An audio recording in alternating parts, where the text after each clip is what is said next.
Hello friends, ನಿಮಗೆಲ್ಲ ಮತ್ತೊಂದು ವಿಡಿಯೋಗೆ ಸ್ವಾಗತ. ಫ್ರೆಂಡ್ಸ್, ಕನ್ನಡದಲ್ಲಿ ಸುಮಾರು 70ಕ್ಕೂ ಅಧಿಕ ಸಿನಿಮಾಗಳಲ್ಲಿ ನಟಿಸಿ, ತೆಲುಗಿನಲ್ಲೂ ಸುಮಾರು 28 ಸಿನಿಮಾಗಳಲ್ಲಿ ನಟಿಸಿ, ಜೊತೆಗೆ ಮಲಯಾಳಂನ ಕೆಲವು ಸಿನಿಮಾಗಳಲ್ಲೂ ನಟಿಸಿ ಒಂದು ಕಾಲದಲ್ಲಿ ಸೌತ್ ಇಂಡಿಯಾದ ಟಾಪ್ ನಟಿಯಾಗಿ ಮಿಂಚಿದ್ದ ಪ್ರೇಮಾ ಅವರು ತಮ್ಮ ವೈಯಕ್ತಿಕ ಜೀವನದಲ್ಲಿ ಎಡವಿದ್ಯಾಕೆ?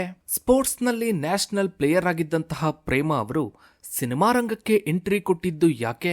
ಸಿನಿಮಾ ರಂಗದಲ್ಲಿ ದೊಡ್ಡ ಹೆಸರನ್ನ ಮಾಡಿದ್ಮೇಲೆ ಪ್ರೇಮಾ ಅವರಿಗೆ ಮೋಸ ಮಾಡಿ ಮದುವೆಯಾಗಿದ್ದಂತಹ ಆ ವ್ಯಕ್ತಿ ಯಾರು ಗೊತ್ತಾ? ಎಲ್ಲವನ್ನ ಇವತ್ತಿನ ಈ ಒಂದು ವಿಡಿಯೋದಲ್ಲಿ ಹೇಳ್ತಾ ಇದ್ದೀವಿ. ವಿಡಿಯೋವನ್ನ ಎಲ್ಲೂ ಸ್ಕಿಪ್ ಮಾಡದೆ ಸಂಪೂರ್ಣವಾಗಿ ನೋಡಿ. ಫ್ರೆಂಡ್ಸ್, ಕನ್ನಡದ ನಟಿ ಪ್ರೇಮಾ ಯಾರು ಅನ್ನೋದು ನಿಮ್ಗೆಲ್ಲ ಗೊತ್ತೇ ಇರುತ್ತೆ. ಒಂದು ಟೈಮ್ನಲ್ಲಿ ಕನ್ನಡ, ತೆಲುಗು, ಮಲಯಾಳಂ ಸಿನಿಮಾ ರಂಗದಲ್ಲಿ ಸ್ಟಾರ್ ಆಗಿ ಮಿಂಚಿದಂತಹ ನಟಿ. ಆ ಕಾಲದ ಬಹುತೇಕ ಎಲ್ಲ ದೊಡ್ಡ ದೊಡ್ಡ ಸ್ಟಾರ್ಗಳ ಜೊತೆ ನಟಿಸಿದಂತಹ ಪ್ರೇಮಾ ಟಾಪ್ ನಟಿಯಾಗಿ ಮಿಂಚಿದ್ರು. ತಮ್ಮ ನಟನೆಯಿಂದ ಸೌತ್ ಇಂಡಿಯಾ ಸಿನಿಮಾ ರಂಗದಲ್ಲೇ ತುಂಬಾ ದೊಡ್ಡ ಹೆಸರನ್ನ ಮಾಡಿರ್ತಾರೆ. ಆದ್ರೆ ತಮ್ಮ ವೈಯಕ್ತಿಕ ಜೀವನದಲ್ಲಿ ಸೋಲನ್ನ ಕಾಣ್ತಾರೆ. ಅಂದ್ರೆ ತಮ್ಮ ವೈಯಕ್ತಿಕ ಜೀವನದಲ್ಲಿ ಪ್ರೇಮಾ ಅವರು ಸಾಕಷ್ಟು ನೋವನ್ನ ಅನುಭವಿಸ್ತಾರೆ. ಫ್ರೆಂಡ್ಸ್, ಪ್ರೇಮಾ ಅವರು ಹುಟ್ಟಿದ್ದು 1977ರಲ್ಲಿ ಕೊಡವ ಕುಟುಂಬದಲ್ಲಿ. ಶಾಲಾ ದಿನಗಳಲ್ಲಿ ಸ್ಪೋರ್ಟ್ಸ್ ಮೇಲೆ ಇವರಿಗೆ ತುಂಬಾನೇ ಆಸಕ್ತಿ ಇರುತ್ತೆ. ಹೈ ಜಂಪ್ ಹಾಗೆ ವಾಲಿಬಾಲ್ ಸ್ಪೋರ್ಟ್ಸ್ಗಳಲ್ಲಿ ನ್ಯಾಷನಲ್ ಲೆವೆಲ್ವರೆಗೂ ಕೂಡ ಹೋಗಿರ್ತಾರೆ. ಇನ್ನು ಪ್ರೇಮಾ ಅವರಿಗೆ ಸ್ಪೋರ್ಟ್ಸ್ನ ಜೊತೆಗೆ ಅಭಿನಯದ ಮೇಲೆ, ನಟನೆಯ ಮೇಲೂ ಕೂಡ ಆಸಕ್ತಿ ಇರುತ್ತೆ.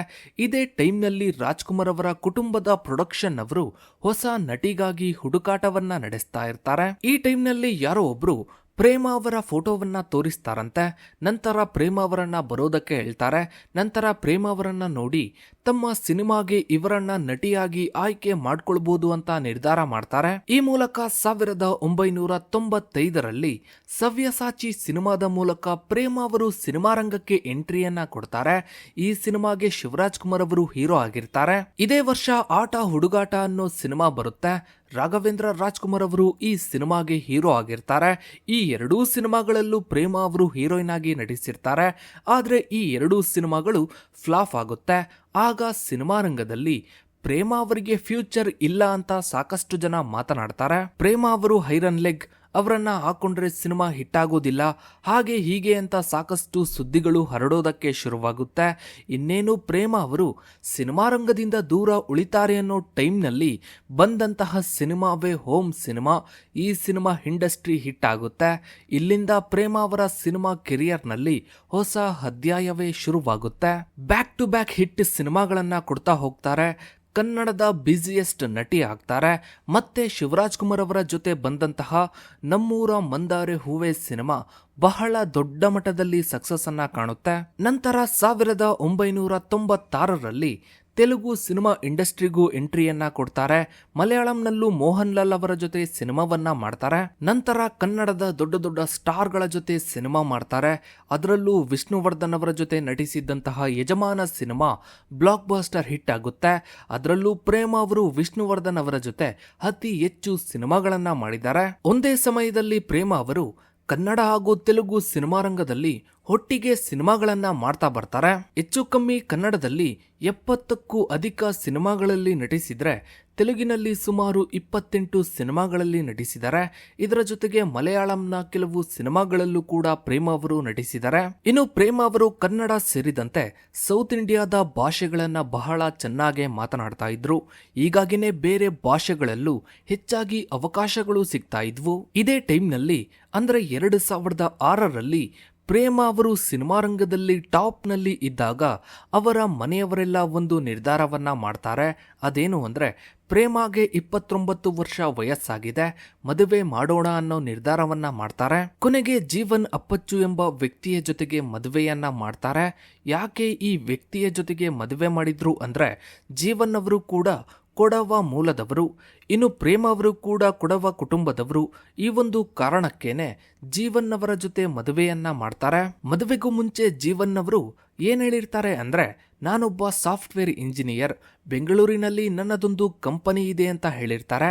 ಹೀಗಾಗಿನೇ ಪ್ರೇಮ ಅವರನ್ನ ಜೀವನ್ ಅವರಿಗೆ ಕೊಟ್ಟು ಮದುವೆ ಮಾಡಿರ್ತಾರೆ. ಮದುವೆ ನಂತರ ಪ್ರೇಮ ಅವರು ಸಿನಿಮಾ ರಂಗದಲ್ಲಿ ಸ್ವಲ್ಪ ಗ್ಯಾಪ್ ಅನ್ನ ತಗೊಳ್ತಾರೆ.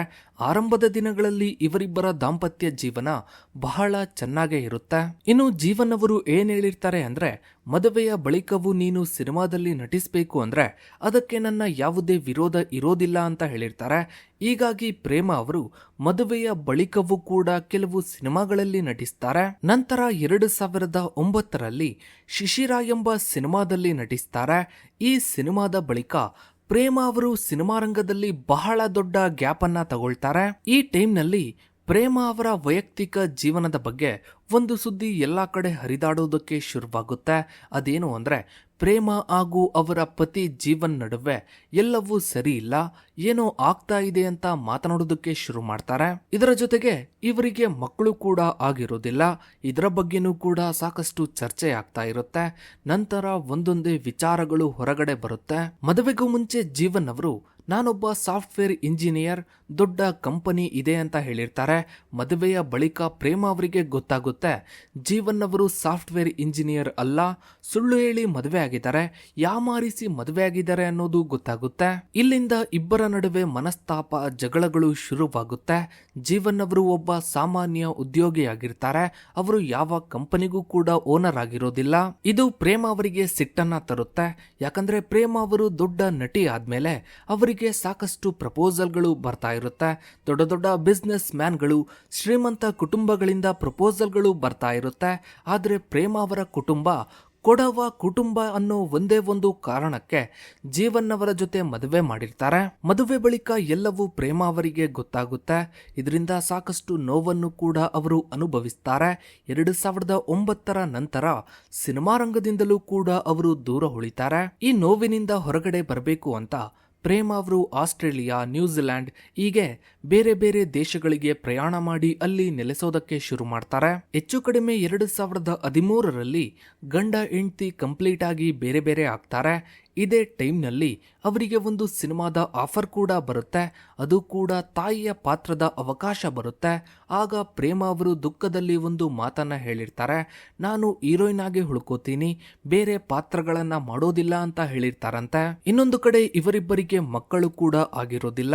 ಈ ಎಲ್ಲ ವಿಚಾರಗಳಿಂದ ಜಗಳ, ಮನಸ್ತಾಪವಾಗಿ ಇಬ್ರು ಬೇರೆ ಬೇರೆ ಆಗಿರ್ತಾರೆ.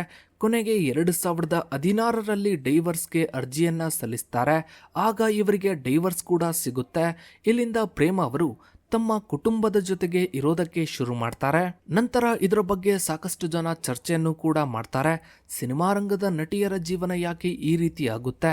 ಕೆಲವರು ಅವರಾಗೆ ತಮ್ಮ ಜೀವನವನ್ನ ಹಾಳು ಮಾಡಿಕೊಂಡ್ರೆ, ಇನ್ನು ಕೆಲವರು ಏನು ಗೊತ್ತಿಲ್ಲದೆ ಹಳ್ಳಕ್ಕೆ ಬೀಳ್ತಾರೆ. ತಪ್ಪು ನಿರ್ಧಾರಗಳಿಂದ ಎಡವಟ್ಟುಗಳನ್ನ ಮಾಡ್ಕೊಳ್ತಾರೆ ಅಂತ ಸಾಕಷ್ಟು ಜನ ಚರ್ಚೆಯನ್ನ ಮಾಡ್ತಾರೆ. ನಂತರ 2017ರಲ್ಲಿ ಉಪೇಂದ್ರ ಮತ್ತೆ ಬಾ ಸಿನಿಮಾದ ಮೂಲಕ ಸಿನಿಮಾ ರಂಗಕ್ಕೆ ಪ್ರೇಮ ಅವರು ಮತ್ತೆ ಎಂಟ್ರಿಯನ್ನ ಕೊಡ್ತಾರೆ. ಆದ್ರೆ ಅಷ್ಟೊತ್ತಿಗಾಗಲೇ ಜನ ಪ್ರೇಮ ಅವರನ್ನ ಮರೆತಾಗಿರುತ್ತೆ. ಇದರ ಜೊತೆಗೆ ಪ್ರೇಮ ಅವರು ಎರಡನೇ ಮದುವೆ ಆಗ್ತಾರೆ ಅನ್ನೋ ಸುದ್ದಿ ಕೂಡ ಹರಡೋದಕ್ಕೆ ಶುರುವಾಗುತ್ತೆ. ಕೊನೆಗೆ ಇದೊಂದು ಸುಳ್ಳು ಸುದ್ದಿ ಅನ್ನೋದು ಗೊತ್ತಾಗುತ್ತೆ. ಇನ್ನು ಈಗ ಪ್ರೇಮ ಅವರು ರಿಯಾಲಿಟಿ ಶೋಗಳಲ್ಲೂ ಕೂಡ ಕಾಣಿಸಿಕೊಳ್ತಾ ಇದ್ದಾರೆ. ಇನ್ನು ನೀವು ಕೂಡ ಪ್ರೇಮ ಅವರ ಅಭಿಮಾನಿಯಾಗಿದ್ರೆ ನಿಮ್ಮ ನೆಚ್ಚಿನ ಸಿನಿಮಾ ಯಾವುದು ಅನ್ನೋದನ್ನ ತಪ್ಪದೇ ಕಮೆಂಟ್ ಸೆಕ್ಷನ್ ಅಲ್ಲಿ ಕಮೆಂಟ್ ಮಾಡಿ. ಹಾಗೆ ವಿಡಿಯೋಗೊಂದು ಲೈಕ್ ಮಾಡ್ತಾ ವಿಡಿಯೋನ ಆದಷ್ಟು ಎಲ್ಲ ಕಡೆ ಶೇರ್ ಮಾಡಿ.